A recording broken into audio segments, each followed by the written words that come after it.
Karratha, the Pilbara, Western Australia. At the Karratha Vet Hospital, it's an emergency. Come on, bud. Come on, Coco. Coco, the heeler cross, is a victim of every pet owner's worst nightmare. Oh, boy. Dad's actually accidentally run him over with a big Land Cruiser. It's one of the worst calls you can get because when an owner's ran over their own animal, it brings this sense of guilt. I lifted that lip and you just get this sense of dread. Looking at his colour, he's very, very pale. Where is the blood? Where is it gone? This is Western Australia, and in this harsh environment, life thrives. In this episode, a staffy victim to a deadly disease. If you don't treat for it, they die. A quest to keep the wild wild. That's a big dog. And one dog's life in another one's paw. From dog into bag, from bag into dog.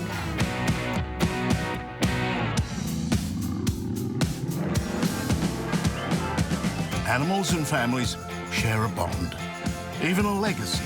That's what legacy is all about. I try to teach my children the same values. We follow a career vet, his family, It's literally been my dream since I was 12 to make a difference with wildlife. and friends as they care for and protect the animals of Western Australia. Mother Nature is our religion. They are the ones we rely on out here. This is Outback Vet.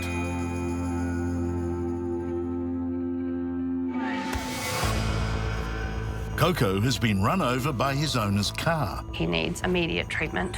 Could be bleeding out from its spleen, it could be bleeding out from its liver.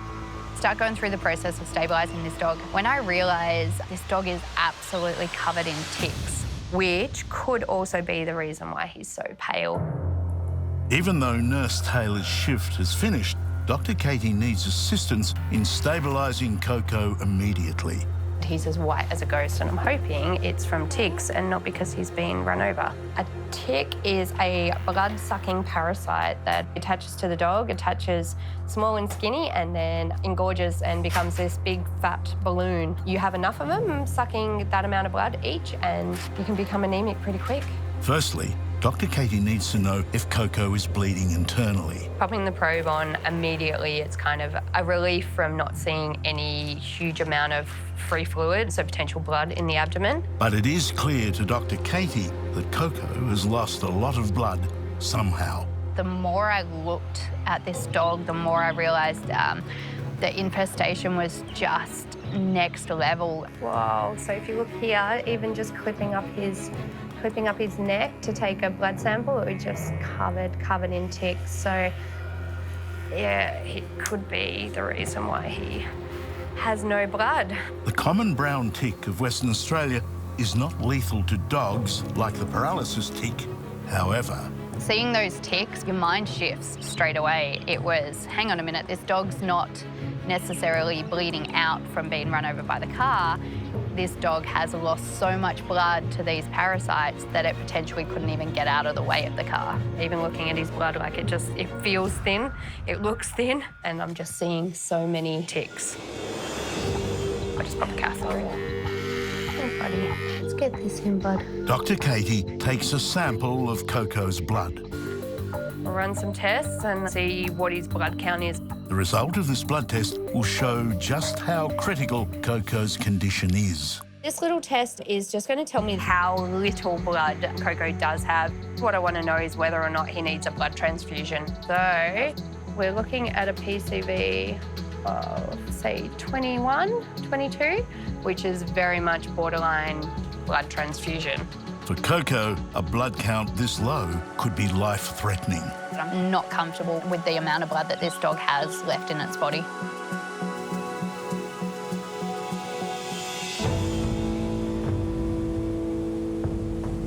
Exmouth, Western Australia.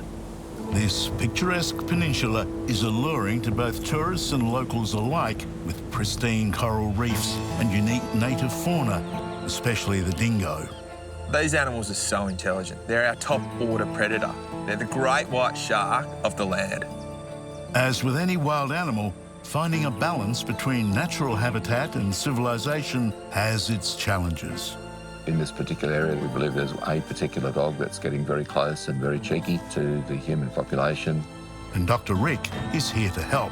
Our job is to identify that dog, learn all we can about it, and then, if necessary, catch it and hand it over to the authorities. And he has called on a specialist to help complete this operation. Essentially, I'm an ecologist, so my role here is just to complement Rick's veterinarian expertise. Edwino's a great guy to work with. He's a very good shot because we do use a tranquilizer gun. Together, they have the opportunity to shed light on the genetic purity and overall health of the dingo population here in Exmouth. And we're not sure if they are pure dingoes or a wild dog. But to locate and DNA sample one specific dingo in a landscape this vast is a challenge of its own. Trying to coax that animal into our range is going to probably be the hardest thing, and that's what's going to take time.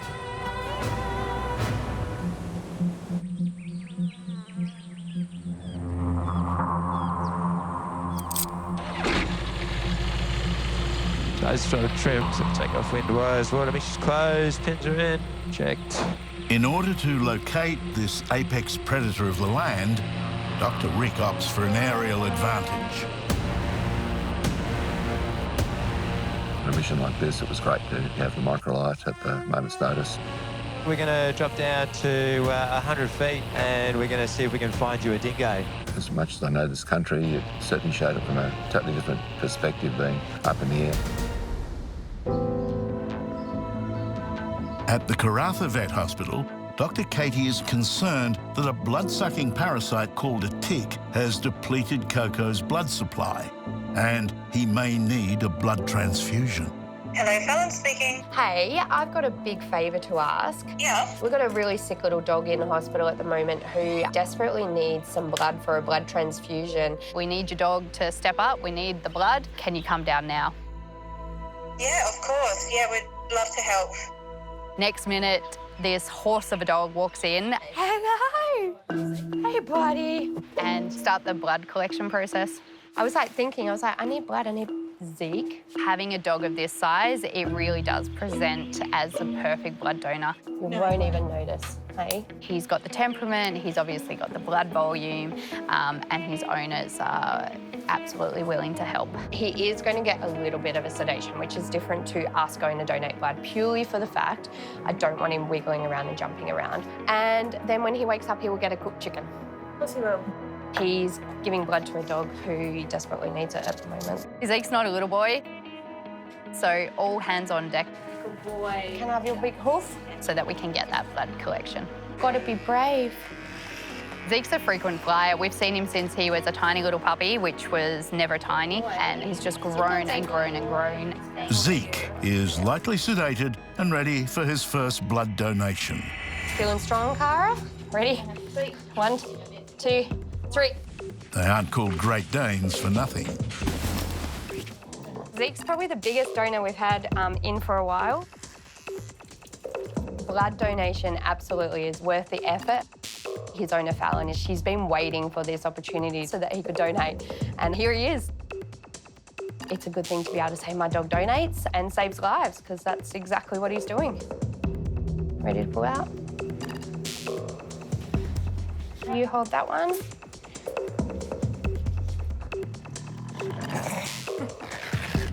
Zeke has heroically donated his blood for Coco, 1, 2, 3. although he is none the wiser. We get the blood straight from Zeke, and it's going straight from Zeke and into Coco, and you can literally see in front of your eyes that life-saving gift that one dog is giving another. From dog into bag, from bag into dog. It will take a couple of hours as we deliver the amount needed to replenish those blood cells that the ticks have stolen from Coco. You see as that blood volume gets replaced and the dog suddenly gets energy and they're much happier, and the colour goes from white to pink in front of your eyes. Coco is transfused with an entire bag of Zeke's blood, and later that day... Hey, buddy. How you doing? Hey, mate. Oh, darling, you're looking a whole lot better, aren't you? Hey, you feeling better? Hi, can I see? Can I see? Oh, you're nice and pink now. Hey, you're nice and pink. You feeling better? Good to see what a bit of blood can do, hey, matey. Hey? Another blood test will determine if Coco has recovered internally. Looking much better. We've gone from 20 to 36. A blood count of 36 means that Coco is stable and his tick infestation has been treated successfully. I'm happy now. He's got blood back in his system. He's going to be a happy, healthy dog. And now we've got Coco ready to go home.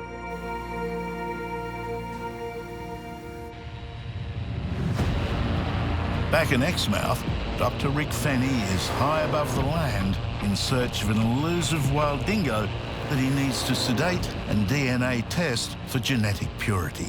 From the microlight, looking down, we could spy out tracks, their trails, where they're obviously coming down out of the hills. See all these tracks are leading back to the park?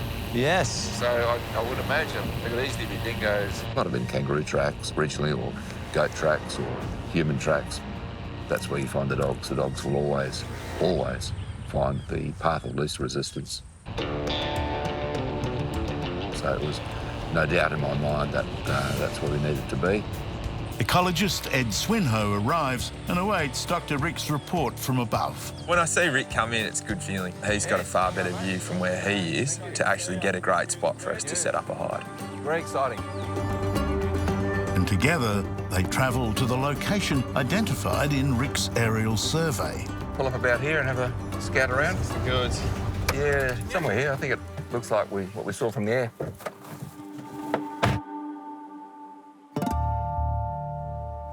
Oh, yeah? Dingo poo? Yeah, there's a bit of veg in there. Yeah. Smell bone. Definitely dog to me. There's no fish head here, Rick. Oh, yeah, that's a good sign. There's a track. Hey, Ed. What do you got? Tracks? Yeah. Tracks, yeah, that's pretty fresh dog tracks. Very fresh. That's a big dog. That's huge, mate. Look at that compared to my hand. And walking down the road, we actually saw tracks. We saw footprints of dingoes, so it confirmed what we always thought, that they were coming along there. Hopefully he's around tonight. They don't like going through scrubby stuff, so I reckon they'll come through this bit of a channel here. Yeah, and the road as well. They'll use the road. Yeah, they prefer to, don't they? Dingoes are very, very smart, you know? There's a reason why they're the apex predator here. There's nothing else that's on their level. It's going to be really, really hard for us to actually get it to come in close enough to us that we can get a dart in it. What I want to do, Rick, is set up a hide. Like a big tent. And you and I can sit in there and wait for them to come in. How about over there by that big old prickly bush? Yeah, that looks good, mate. It'll hide the hide. Totally. We've got the rear door here, and then we've got these 3 faces here. What say we roll them up, get inside and see what it looks like? Yeah, I think that's a good idea. Yeah, you do feel a bit like a kid, but having a big kid like Ed with you, you feel even more safe. Oh, it all opens up. 180 degrees, mate. Look west and you look east. Perfect, mate. How's that? But Rick and Ed still don't know if the dingo they're looking for is inhabiting this particular area.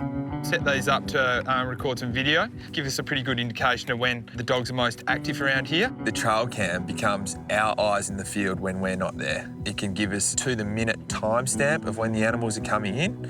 We can isolate individuals and we can hopefully pick up our target animal. The hide's erected, you've got 24 hours before you're back on the ground. What happens if the scent that we've introduced scares the animals off? You know, this could be make or break.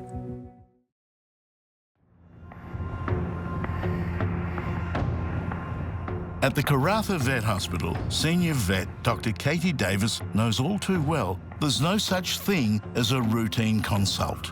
Where's Cleo? Yeah, come on in. When I opened my consult room door and saw this little staffy just pretty limp, no staffy attitude, you know then that things are pretty serious and that they need to be there. Oh, sweetheart. This is little Cleo. Yeah. The first thing I notice is the expression on her face. She's got her eyes pulled back, ears pulled back. It's a worried frown, and it just grabs my attention because we've seen a lot of cases like this recently. Did you notice that it kind of started from the back end and it's kind of been moving forward? Yeah. The harsh Pilbara environment is a minefield of misfortune for dogs like Cleo. One of the things that's jumping to mind, and we've actually been seeing a fair bit of it, unfortunately, is tetanus. That look on her face with her eyebrows being pulled back and her ears being pulled back, and the fact that she's started with kind of gastrointestinal signs and then she's progressed. Tetanus is a bacteria that lives in the soil. It basically enters via any wound and it starts to cause this paralysis. All it takes is the tiniest little cut, and I mean, a dog being a dog, walking around could have a little scratch in its toe and that's it. It blocks the ability for the muscles to relax again. So the dogs, they present and they're stiff, they can't move, and it slowly starts to affect all the muscles in the body. It can start to affect the muscles to allow you to breathe. It's lethal. Dogs die. Is she in pain right now? It's more muscle tremors. But diagnosing tetanus is not always simple. With tetanus, unfortunately, it's kind of excluding a lot of other things beforehand. There's no diagnostic test for it. It's based on clinical exam and how they present. A lot of the times, it's tetanus. Like, how? This couldn't be just a really bad case of arthritis, could it? Not with the way that it's progressed through, where I think we're going. It's going to be a case of hospitalisation. It's not a guaranteed outcome. With tetanus, even if you're not 100% sure, but you're 98% sure and there's that possibility, you've got to treat for it. If you don't treat for it, they die. Okay.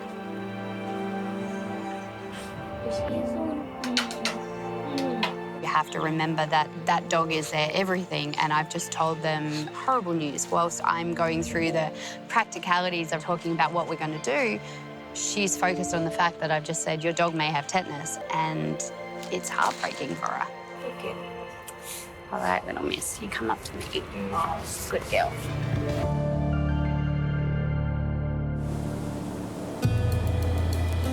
In Exmouth, Dr. Rick Fenny and ecologist Ed Swinhoe are attempting to pinpoint the location of a particular wild dingo. Motion-sensing trail cameras have been surveying the landscape all night long. Right, Rick, let's see what we've got, mate. 24 hours later, I've basically had a sleepless night, and now's the time when we find out whether our interactions with the site have scared the dingoes off. Oh, that's just the setup there. If there's nothing on the cards, it's basically back to the drawing board. Dingo. Boom. Oh, shit, it is too. What time? What time is that? 6:20 p.m. Look at that. There he goes. Doesn't have much hair on the end of his tail. So that's the suspect dog. To say I was over the moon would be an understatement. It's checking out our scent, but it isn't scared by the scent. It's really amazing to see that kind of activity. Just no fear. 701, 708. There's no guarantees, especially when you're working with animals, and particularly wild animals. You can't just snap your fingers and say this will happen. So it was very, very rewarding to see that they were there. So now we've got to go and prepare the darts. All right, let's go do this. My rule on darts, if you've got one, you got none. If you've got two, you've got one. So we'll make three. With the location of the dingo now evident, Dr. Rick and Ed prepare to sedate this wild animal for the purpose of DNA analysis. We're using a tracking dart. It's got a little VHF transmitter in the back. Once this goes into the animal and stays in the animal, we can track it. Well, I'm very confident that this will stop a 30-kilo dog. Perfect. This is pretty unique to be able to get a totally wild animal in the wild and get up nice and close to it. If Dr. Rick and Ed can successfully sedate the dingo, they'll be able to collect DNA data that could inform the management of this wild animal. I think what we're doing is reasonably new, reasonably unique. In this delicately balanced ecosystem. It's basically all in the name of keeping the wild wild, you know? We've got to restore that balance. Despite their meticulous preparation, the dingo is still a wild animal. The darts are ready. It's time for us to walk into the hide. I wanted to minimise the noise so we didn't spook anything off if it was there.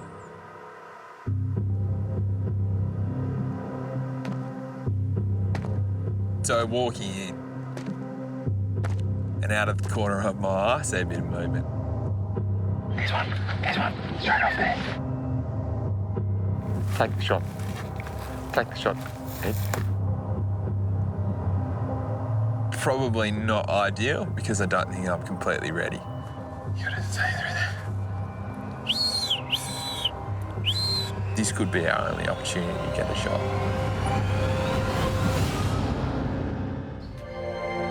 At the Karratha Vet Hospital, Dr. Katie fears that Cleo, the staffy, has tetanus. Let's start from the start, run some bloods, some x-rays. So just got little Cleo here, just really worried that she does potentially have tetanus. If it does prove to be tetanus, she is definitely well on the way. I'm going to run a full blood profile just to rule out anything else in the background, take some x-rays, and then if we do still come to that conclusion that it is likely tetanus, we'll be getting some antitoxin to try and bind up as much of that toxin that's in her body. Dingo. If you can just hold the skin, that's awesome. Tetanus is a bacterial infection that causes severe muscle spasms. Good girl. So I'm just drawing up some diazepam just to help relax her so that her body's not working overtime at this point. Cleo, she didn't walk in, she got carried in. She is, in my mind, a more severe tetanus case than a lot of the ones that have come through the door recently. As much as I'm not wanting to jump into a diagnosis without examining her, I have this little voice going, tetanus, tetanus, tetanus, in the back of my head. Very hard to ignore certain signs when a dog presents. Just finishing off a few diagnostic tests just to rule out anything else. The blood tests are relatively normal, so Dr. Katie continues to examine Cleo. The x-rays are very much being done now just to exclude potentially anything else. It really is a case of trying to put a puzzle together, or like a mechanic trying to fix a car, taking parts apart and then putting it back together and putting the pieces and seeing where that ends up and where we're pointed. Dr. Katie is searching for an alternative justification to explain Cleo's critical behaviour. X-ray. X-rays, as expected, really not pointing to anything other than she's got a lot of food sitting in her stomach, but that makes perfect sense when body systems just aren't functioning the way they should be. Excluded things like foreign body or masses in her abdomen, which just kind of points me more towards my suspicions of tetanus. And the more I look at her, the more I'm comfortable with that diagnosis.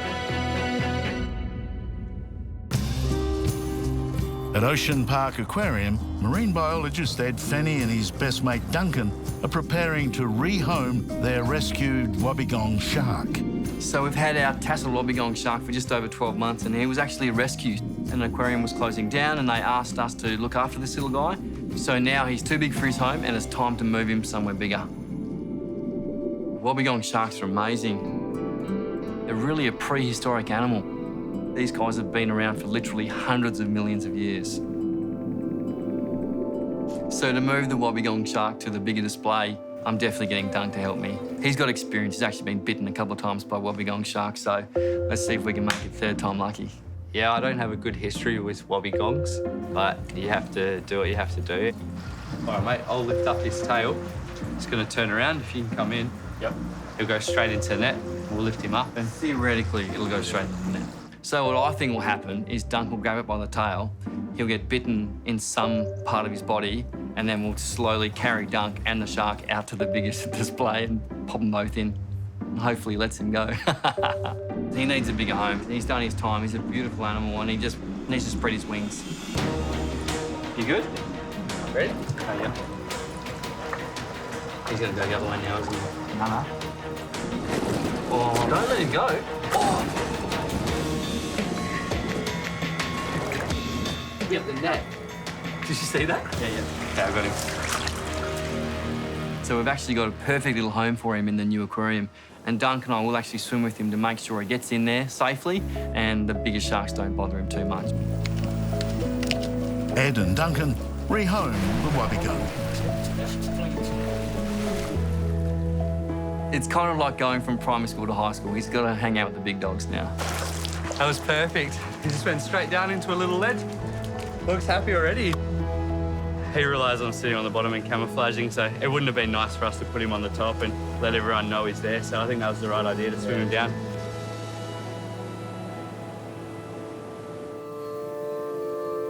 Back at the Karratha Vet Hospital, Dr. Katie deems it necessary to treat Cleo the staffy for tetanus. X-rays have kind of ruled out 99% of everything else that could be going on. Really, at this point in time, tetanus is definitely the #1 in terms of where I would be, looking at in terms of proceeding. So there's a possibility she might not get that. There's definitely that possibility. Yeah. That first conversation where you say, "This is what I think is affecting your little girl," and you see the look on their face. If you are happy to go ahead now, what I do is start her on all the other medications as well, so the antibiotics, everything else that's supportive, as soon as we get that antitoxin in. But I just couldn't be able to tell you our around-the-clock care, so it is serious. She is in a serious condition. Especially a tetanus case that presents that can't get up, your mind starts racing. You start thinking, am I going to have to help this dog be able to go to the toilet? Am I going to have to help this dog be able to feed? Do you want to come and see her? Yeah. It's 24-hour around-the-clock nursing care. Hi, darling. Oh, hello. Oh, happy girl. It's going to be a day by day. I'll give you an update this afternoon. You're okay. You'll be home soon. Yeah. You'll be home soon. Yeah. Oh, darling, there we go. There's the staffy cry. Basically, the antitoxin goes through her IV drip line that she's got in her leg. What it is doing, it's finding all the tetanus toxin that is in the body. So what we're trying to do is mop up as much of that tetanus toxin before it can cause effect on the body. And then hopefully over the next kind of 12 to 24 hours, start to see that improvement in her and start to see her want to get up and being able to stand and eat and drink on her own. I know I've done everything I can, but walking out the door, you still have this question just shadowing over your head going, what am I going to find in the morning?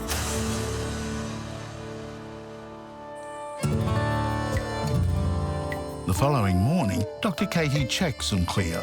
I'm happy with how she looks. She's bright in her face. She's alert. You can see that her muscles are still pulled back and she's not jumping up like a staffy, but she's with us, which is really good. Dr. Katie examines Cleo both physically and mentally. Good girl.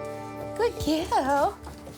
She's taking her own weight on her front legs and she has that want to be standing and to be getting up. So, I mean, this is definitely progress from yesterday. She still can't get up. I'm not expecting that, but she's definitely going forward. She's not going backwards.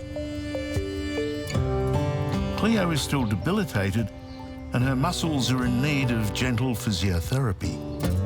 Any neurological problem or muscle problem where they can't get up are prone to ending up on one side. So you know yourself, if you sleep really deep and you wake up and you've got a dead arm or a dead leg, it's not a very nice feeling. So just giving her a little rub over, making sure that we've got blood flow to all of these muscles. She's up and she's moving and she's working with me with the sling to be able to get around the backyard. So that's great for me to see.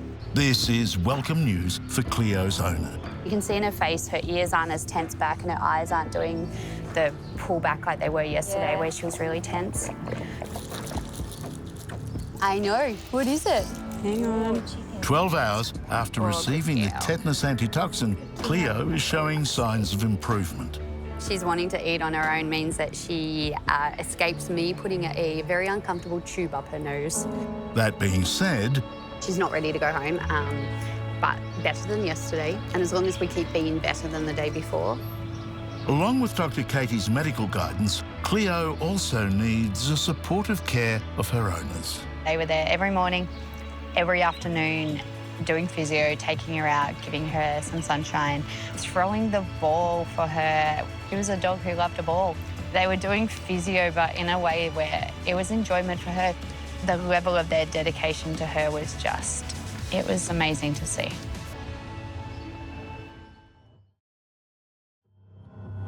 In Exmouth, Dr. Rick Fenny and Ed Swinhoe are attempting to sedate and DNA sample this specific dingo.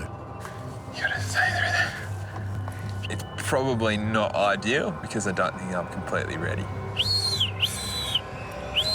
This could be our only opportunity to get a shot. But the dingo is out of range for Ed's tranquilizer dart gun. I just don't have a clear shot. Get close to it. Hey? Get close. Yeah, it's close, but it's just the wind wasn't in my favour. Take our time, calm down. We'll get one when they're good and ready. It's probably better to reset, gather the gear and head off to the hide. A close encounter with a wild dog that Rick and Ed need to sedate. For Ed, the next encounter needs to be a little closer. I reckon they've come up the road, you know, because we saw those tracks, so I reckon they'll come from left to right. Yeah, I've got a nice clear shot from here. Adrenaline's pumping, you know, but you can't make it evident. You can't make any noise to show how excited you are. Of course, in situations like these, there's always a fair bit of nervousness, and there's no guarantees, especially when you're working with animals, and particularly wild animals. As the sun sets, Dr. Rick and Ed can do nothing but wait. We've been sitting in the hide, it seems like forever. There's been absolutely no movement until I see one of the birds of prey, a whistling kite, take to the wing. So I've been sitting here in pretty much complete silence for the last 40 minutes. There was a whistling kite about 30 metres out that took to the wing pretty quickly. They've been spooked. We knew that there must be a dog in the vicinity. Ever so slightly lift my head up and crane my head over the side. And there she was. Oh my God, he's right there. Right there. I think it actually might be that animal from earlier on. Ed identifies the dingo as the animal they need to sedate. But it's walking behind the bushes. We can't get a shot at it. We're losing light, and it's my decision to move out of the hide. There he is. Find that other bit. It seems dramatic, but we literally have 3 minutes of light left. You couldn't script it.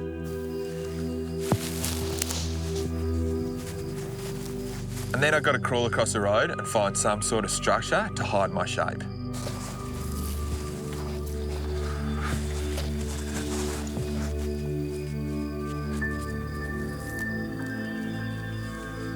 Behind the bush, behind the bush. In the fading light, Ed can barely make out the silhouette of the dingo. At this point, I basically stopped breathing, but my heart's beating so fast that it's forcing air out of my lungs.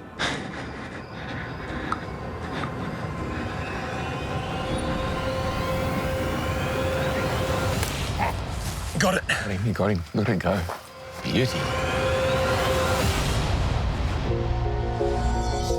After hours, Dr. Katie is finishing her hospital rounds. It was late. I think my shift had finished. And yeah, she's just got a little bit of nystagmus at the moment. See her eyes, and I just remember thinking, this is going away from tetanus. This is something else going on. Dusk, Exmouth.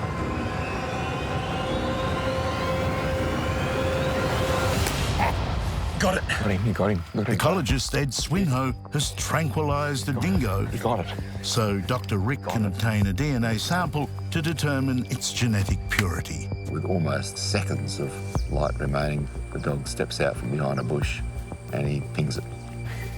You good man. That was very, very rewarding. Relief turns into action stations now. I'll grab my radio tracking gear. Ed has successfully administered the sedative into the wild dingo. Because I've introduced the drug into it, I'm responsible for its well-being. So I have to find it as soon as I can. I'm gonna flick this on. There's a magic sound. I followed a beat. It will take up to 10 minutes for the tranquilizer to safely place the dingo in a state of sedation. Until then, the dingo is still moving freely. As soon as that dart went home and the little flashing light went off as it galloped into the distance, I started to relax. It's been 4 minutes. 4 minutes, so you'll be getting sleepy already. I knew that animal had a good enough dose to go to sleep. All we had to do then was to track it.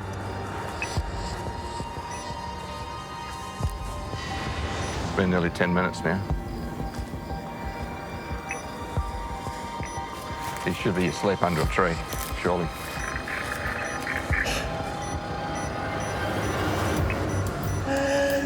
He's not there. And the moment of truth came when we saw that little blue flashing light on the ground, knowing that it was attached to a sleeping dog. Oh my God, that's the one, Rick, from the video. Yeah. Look at his face. There he is. He's down here. Oh, wow. Well, it's a female. There you go. It's a female, yeah. This dog was actually, it was just a young female, obviously doing quite well. It was in very good condition. Quite incredible to think this is a totally wild animal. People should realise that these are not overfed, over-pampered, overweight pets, which a lot of pets are becoming. These are wild dogs in the natural state and lean, mean machines.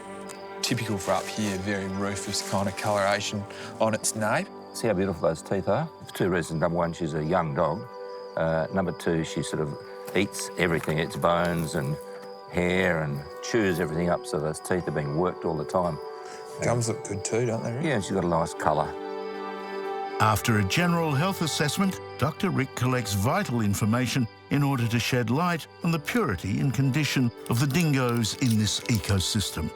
The work that we've done here, the data that we've collected, can inform the bigger picture about how to keep these animals pure.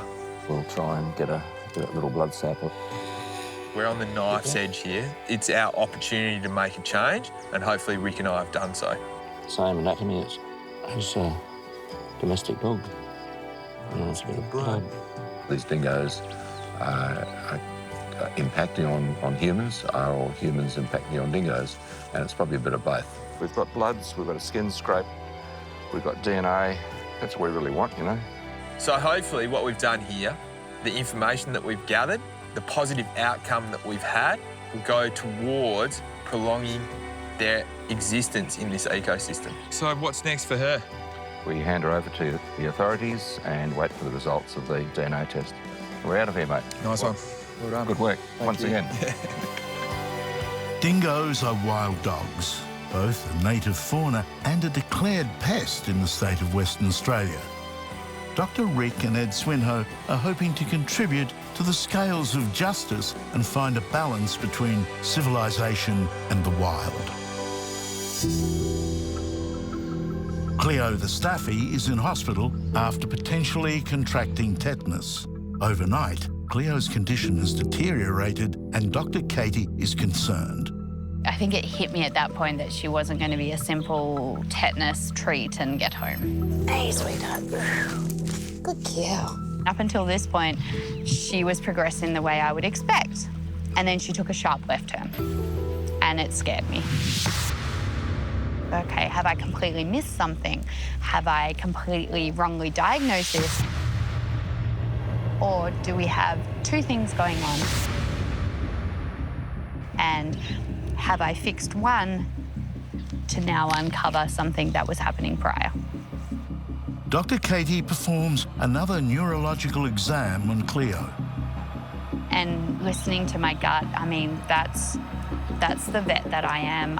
I will never stand in front of somebody and say I am an academic vet, because I'm not.